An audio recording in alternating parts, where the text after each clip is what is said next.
الحمد لوليه والصلاة على نبيه،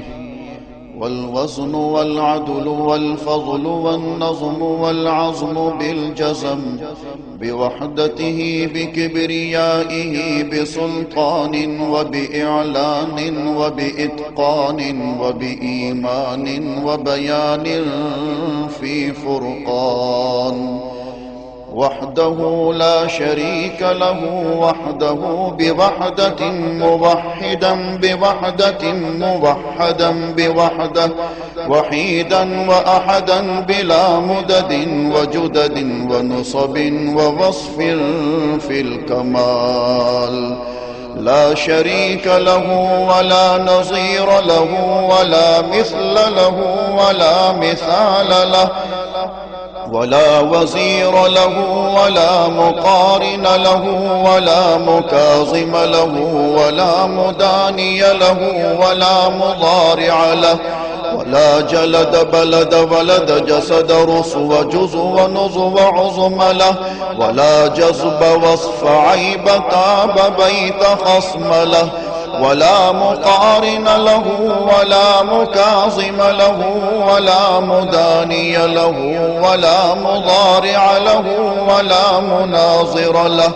ثم نشهد أن لا إله إلا الله وحده لا شريك له، من يشرك في ذاته وصفاته وعاداته وآياته أو يتبرك بغيره من نبي وولي وتقي ونقي ونسيم وحسين وجميل وصغير وكبير، فعليه الخسران والوبال. ثم نشهد أن سيدنا وسندنا ونبينا ومولانا مؤيدنا مخدومنا منظومنا معصومنا مقصومنا مقصودنا أجدر الخلق جديرنا أعظم الخلق وأشرف الخلق وأحسن الخلق وأجمل الخلق وأكمل الخلق وأنور الخلق، من الحسن والصدارة والولاية والحكاية والعناية والهداية والأمانة والإمامة، أعلانا وأجلانا وأتقانا وأزهدنا وأرفقنا وأنورنا وأخدرنا وأكبرنا،